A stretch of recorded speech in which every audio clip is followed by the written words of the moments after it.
Cool. Hi, everyone. Awkwardly, we can't see you, and I'm assuming I know a lot of you. Um, I'm going to do a variation of the MaxLawCon talk because the world has gone to hell since I planned the original one, and I think it makes sense to change it up. As she said, my name's Chad Burton. I am with two companies, Modern Law Practice and Curo Legal. Both are aimed at helping law firms in the legal industry modernize and leverage tech, best business practices, including from a consulting angle and intake. So right up the alley of this talk today as far as the concept of leveraging tech to its fullest.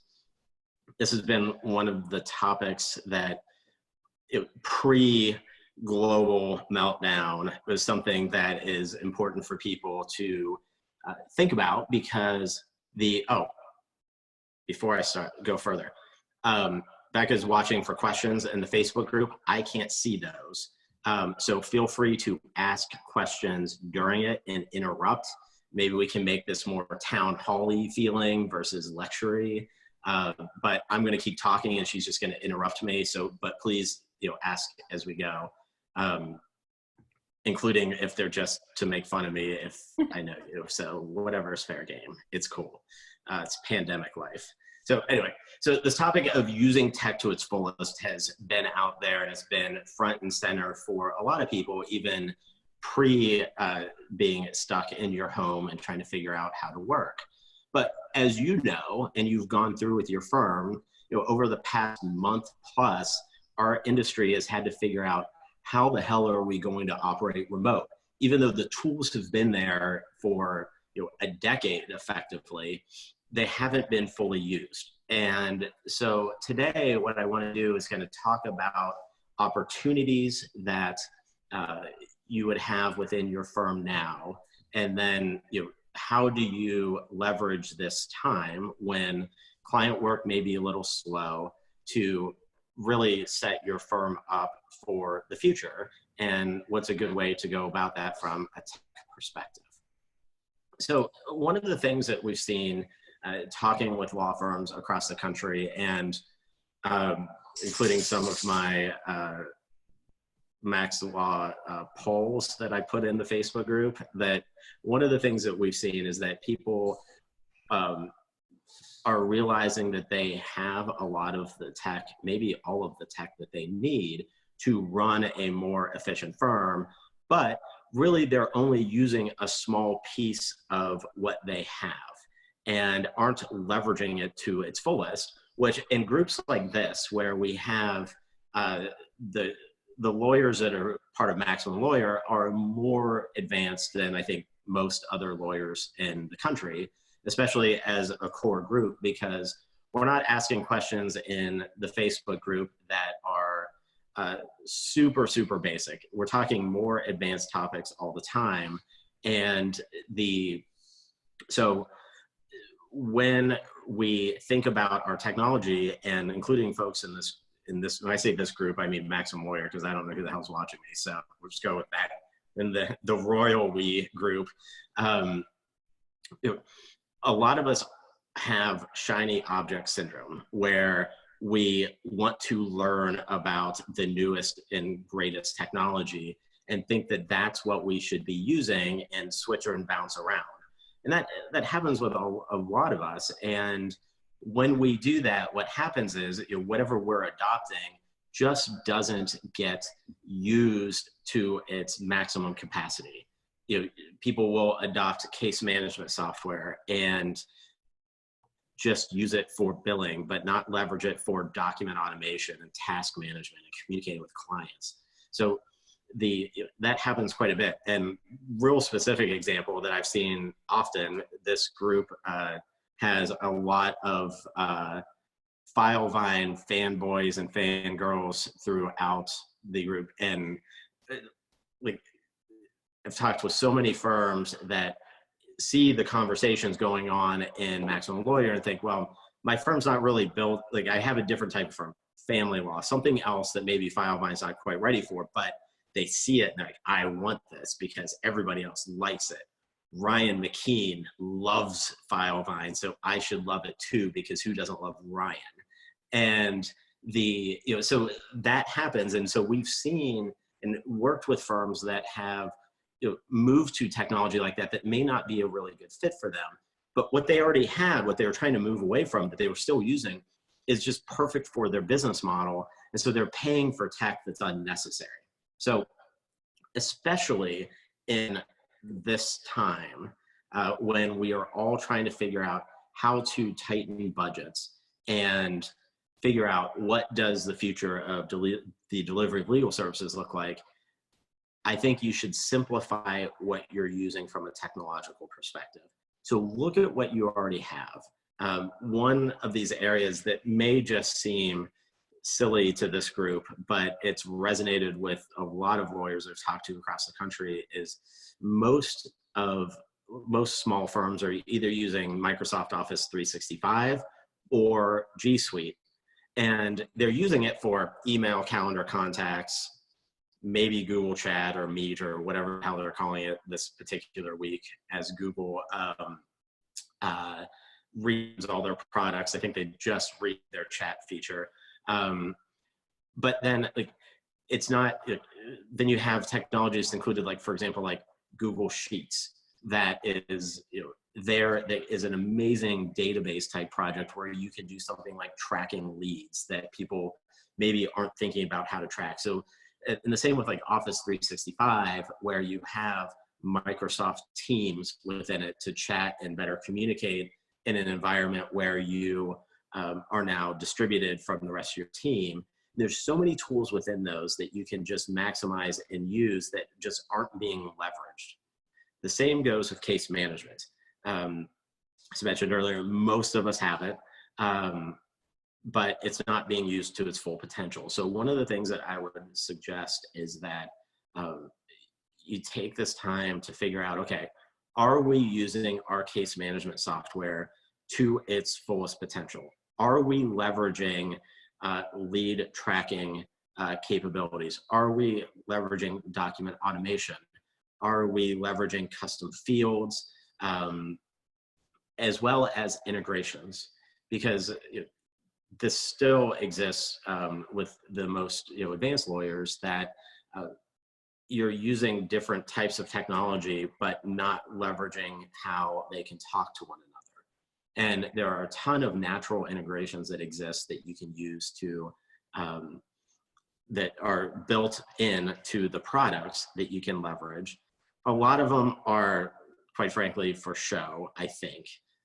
They may push a piece of data over that saves you a couple seconds. Use it anyway. But, and we won't get into this because this is, maybe somebody's even covering this topic, and there's a whole Zapathon focused on it.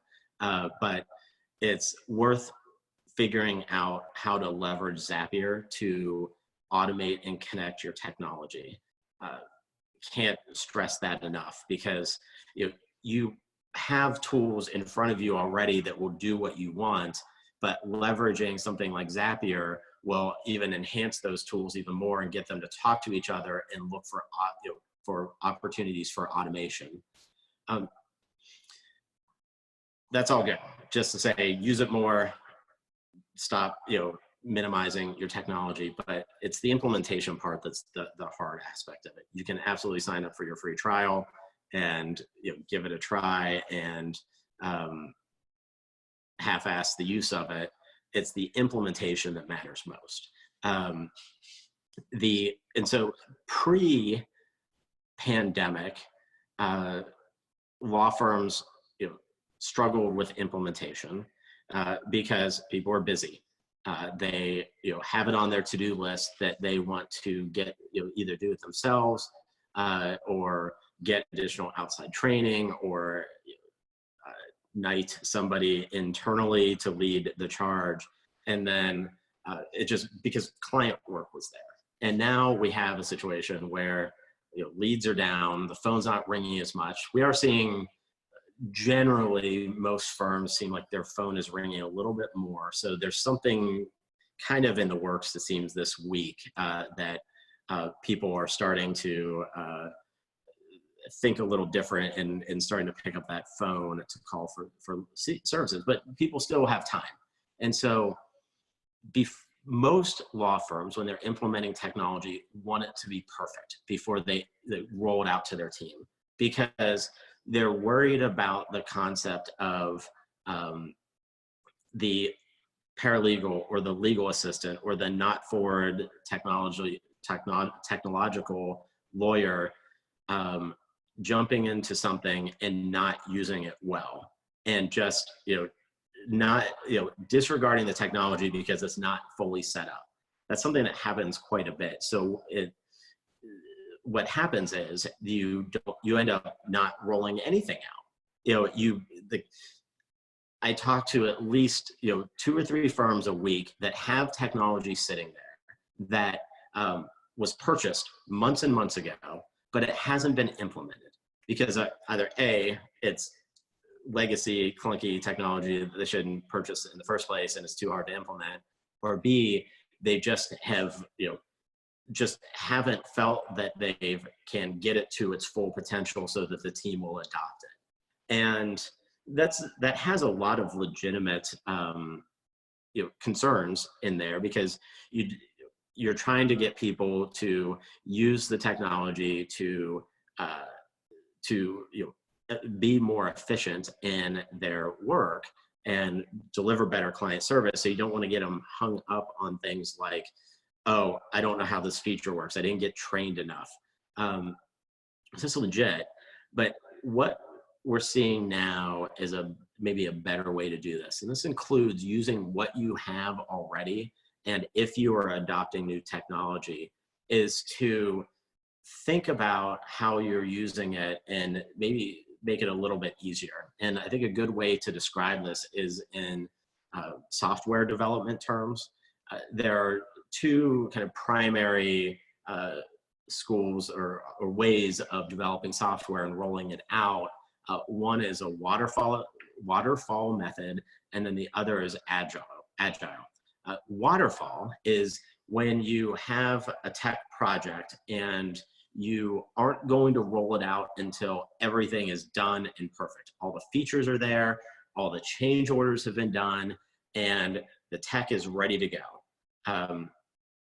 That's kind of the thinking that I was talking about, pre-pandemic, how a lot of law firms think about rolling out tech.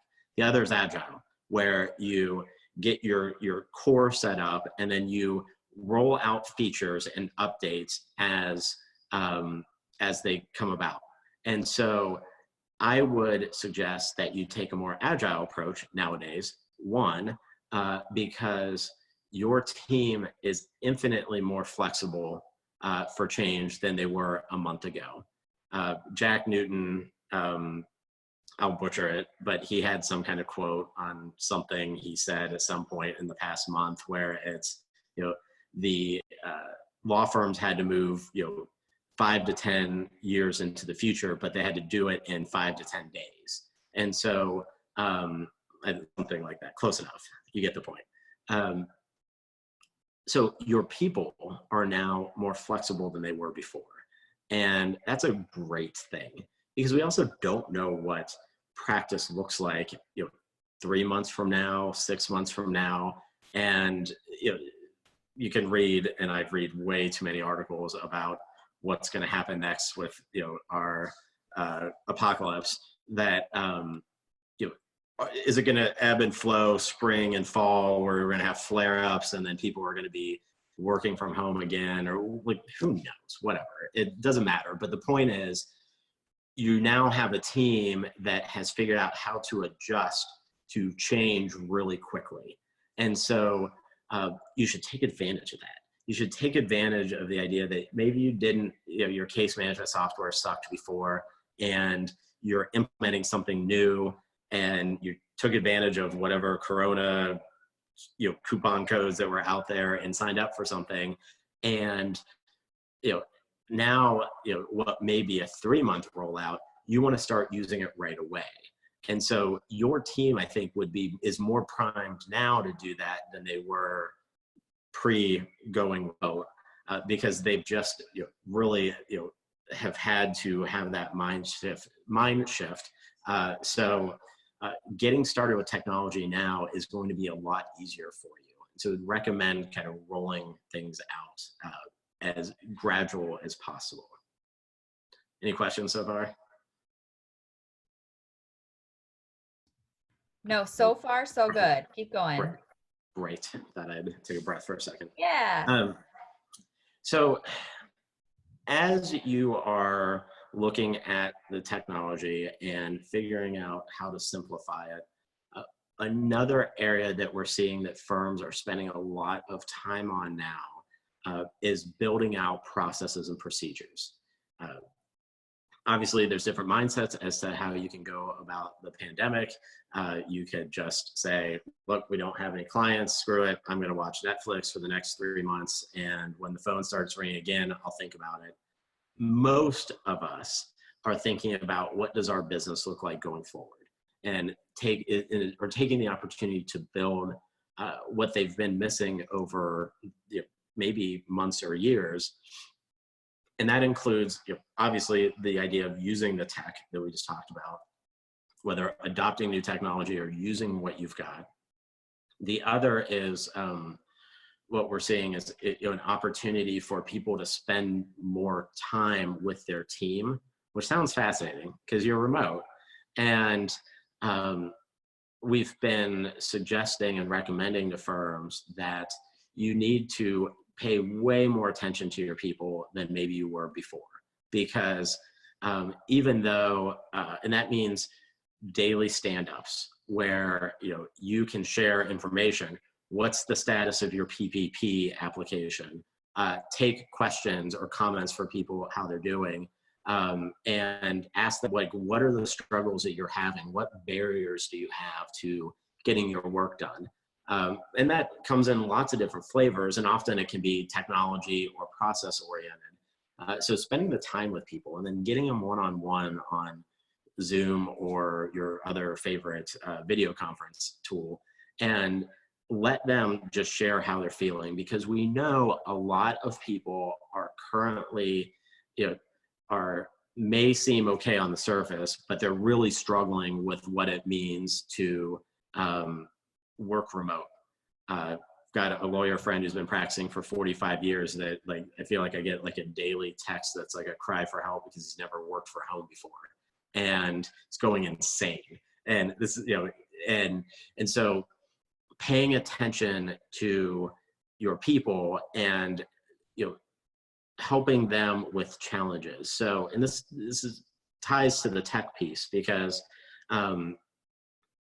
as you know, a lot of your team is now they're working at home with maybe a spouse who's working from home, children in the house, and everybody's there. And now you're trying to do video conferences like this with somebody screaming in the background, or people walking by, and you've got now people are interacting more on chat tools that they were before, because that's now the water cooler. Not everybody is getting the tools and using them to their full potential. I'm still starting a lot of video conferences off with, you do need to unmute yourself on Zoom.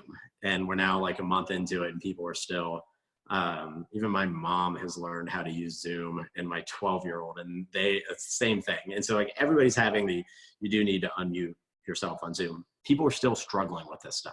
So you can't assume that you said, hey, we're using these tools, and do a little bit of training and assume that they're going to be okay with them. So, and a lot of people don't like to speak up about it, especially in group settings. So that's where one-on-ones are really helpful right now, to be able to get that kind of feedback from people.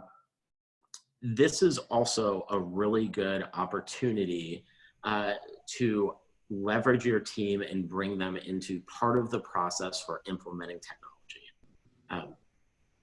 Oftentimes, as law firm owners, we look at an issue regarding technology, whether it's what we have already or adopting new technology, and mull it over and think about it and make decisions on it and then roll out whatever it is. A theme that happens often is that lawyers will like make some decisions over the weekend and then Monday morning just blast the team and say, hey, new tech, we're using it starting now. And oh, I can see the questions. Fun. It's Elise. Yay. And so I'll finish this thought and then come back to your question, Elise.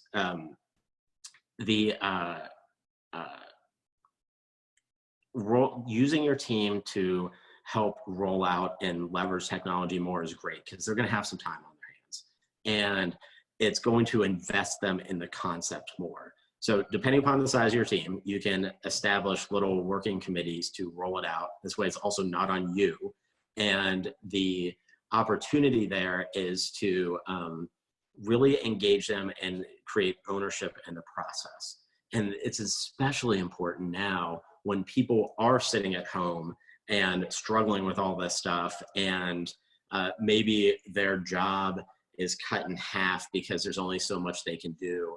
And so give them other stuff to do, especially if you're paying them. You might as well, you want that loan forgiveness at the end of this. So you're already paying them. So bring them into the process, into the fold of expanding that technology, but also working on processes and procedures. That's another kind of last part of this, is that this is a great time to think about not just what tech you're using and how you're using it, but documenting it how you want people to go about it. And that's like always down, it's always on people's lists. We need to like think about the processes and procedures, and let's get those documented. And they never happen because people just use it.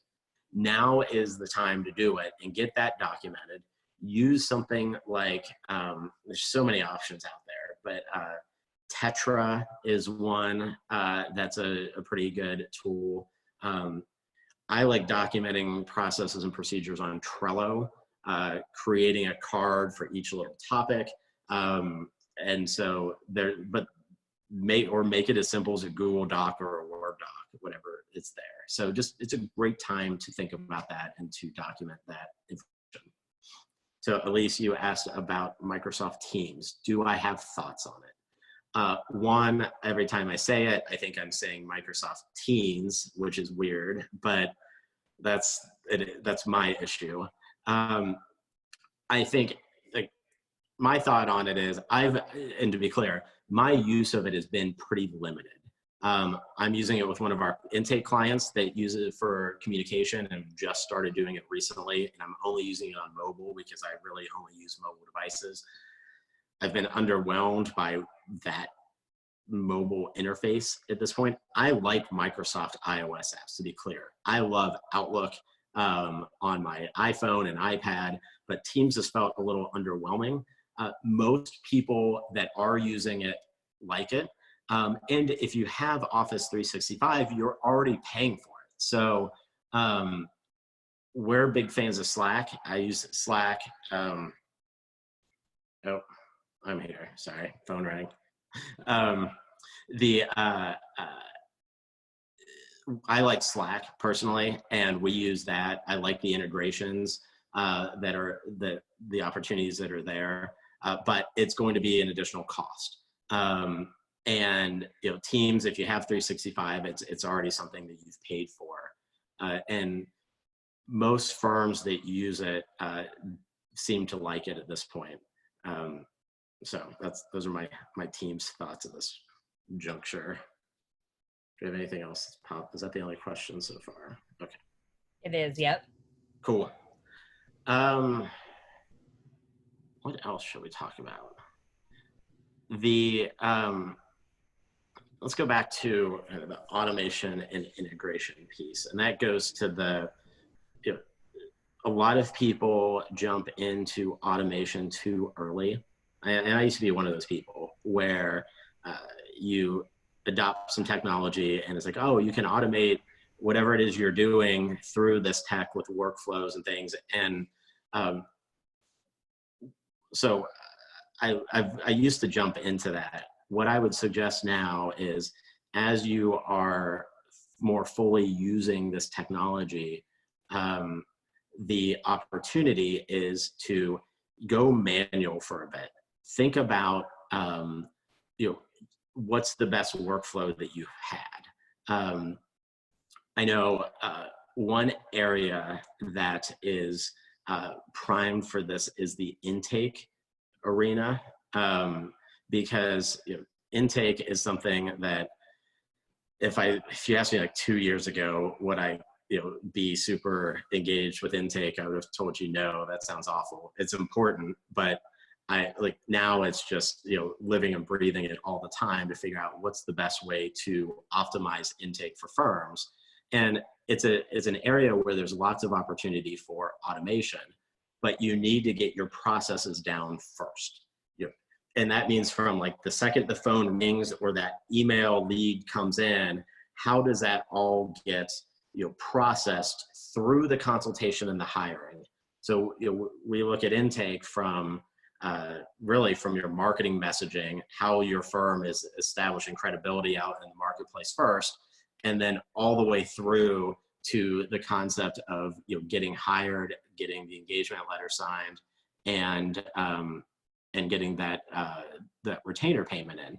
So there's lots of opportunity for adopting software that is going to allow you to automate that process. And a lot of it's built into existing tools that are there, but you just need to think about what those processes are first, instead of just setting up, oh, look, I can zap that information from here to there. Well, if it doesn't make sense where it's landing, then it's not that helpful. It may feel cool that you've zapped a new Facebook Messenger chat to something, but if it's not useful where it landed, then why are you doing it? So just make sure that you've tried it out manually first, and feel good about that, and then build out the automation, whether that's in something like Lawmatics or Clio Grow, or built into your case management software like FileVine. Or if you are thinking about this from the standpoint of, look, I don't want to overly complicate things, there's nothing wrong with just using something like Google Sheets to, especially in that intake part, where you're thinking about tracking information and manually documenting what you need before you jump into automation. There really is nothing wrong with just a solid spreadsheet that's there. And it may start off basic, but Google Sheets is one of those tools that allows you to push data into it and extract data either through existing integrations or through something like Zapier. And but you can use it manually first, figure out where that data should come from and where it should go, and then set up the automation from there. So I like, especially now when we are tightening belts, or actually the opposite of that, if you're sitting at home eating as much as I am, so not wearing a belt, elastic waistbands, but we want to think about, as we're tightening budgets, what can we cut out and what can we simplify? And so I think looking at your existing tools and looking at using more simple technology is going to serve you well, both now, but also as you come out of this. I think that's all I've got for now, unless we have questions. There's a little bit of a lag in the live, so let's give them just a second and see if anything else pops up. Do you have any questions for me, Becca? I do not. That was great. I was taking notes. Just see if anybody has anything else. I would love to know how your teams are doing being remote, and what do you feel like is the thing that you've been missing most, or were missing most when you went remote, that you realized was like, oh, this was not in our arsenal that we needed beforehand? And maybe you're still trying to figure that out and solve problems. So if there's any problems you're trying to solve right now, fire those off and we can talk through it.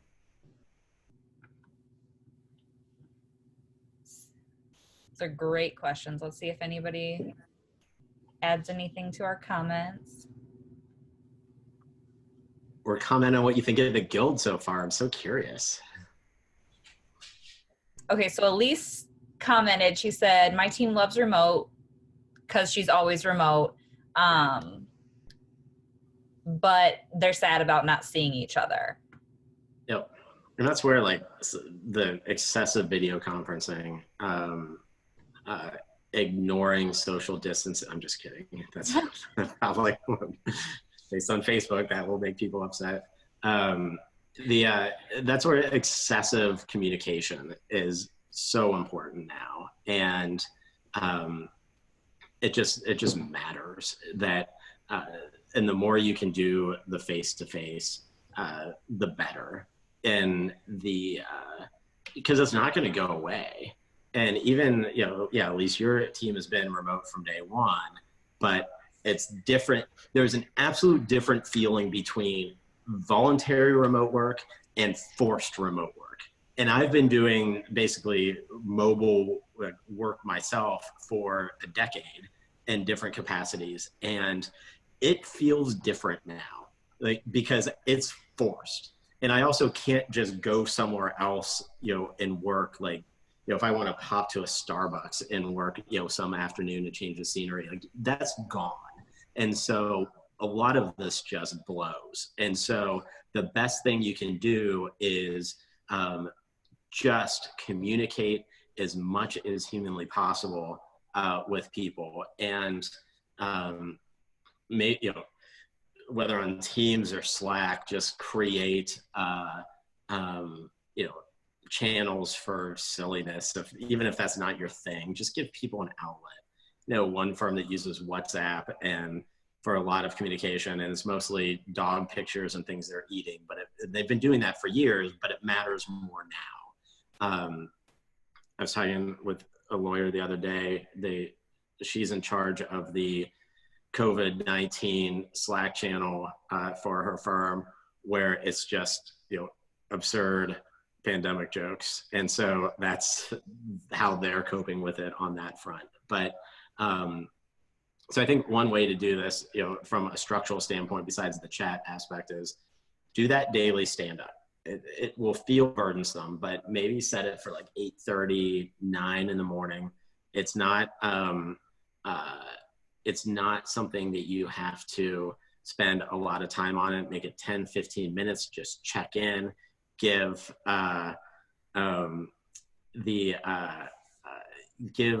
the team a chance to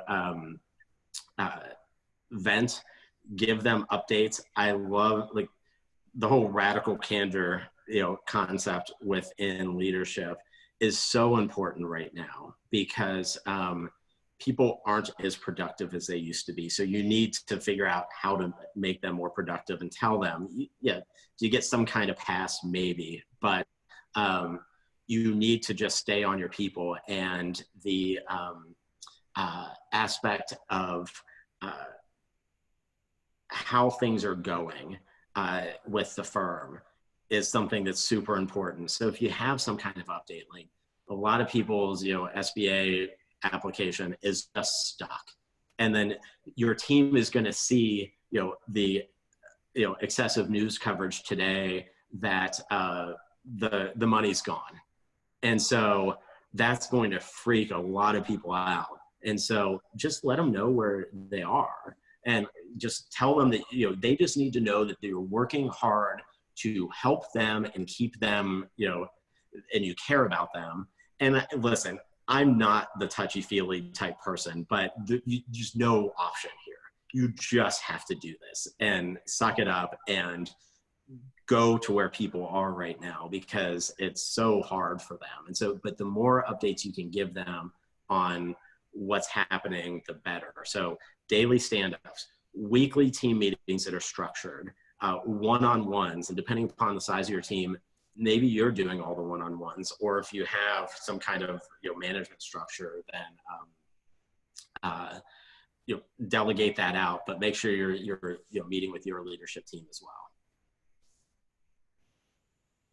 So something coming here.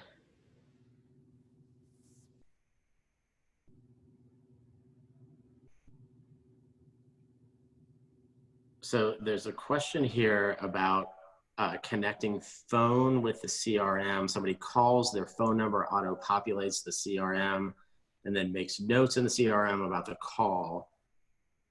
Any recommendations?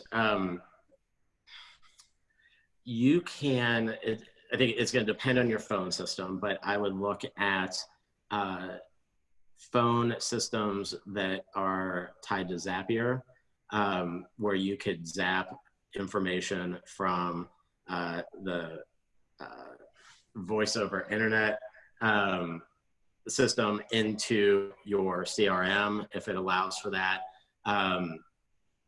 There are some like natural integrations, like I know that Vonage integrates with Clio. I don't think it's the greatest integration in the world, but it does push contacts in so you can get them into your workflow. That's in the Clio Manage. I don't know. I don't think it goes into Clio Grow. So you have to look at that. I think it might be on the Manage side.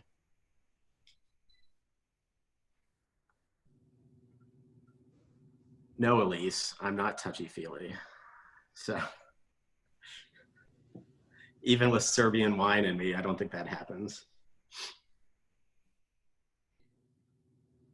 So good. All right. I do not see any other questions. Do you have anything else? I think I'm good. Thank you all for your time. How about you tell everybody if they want to connect with you, what's the best place? I don't want to hear from any of you. I am on Zoom like 9 hours a day. I'm over it. So I'm kidding. Best way to connect with me, email is chad@modernlawpractice.com. Just give you my phone number too, which sounds odd, but text me. Area code 937-620-0202. Those are two good ways to do it. Or Facebook through the Maximum Lawyer Facebook group. You could message me there. Twitter, Chad E. Burton. Show up at my house. I'm not doing anything. So there's that. But thank you all for your time. Perfect. Thank you so much.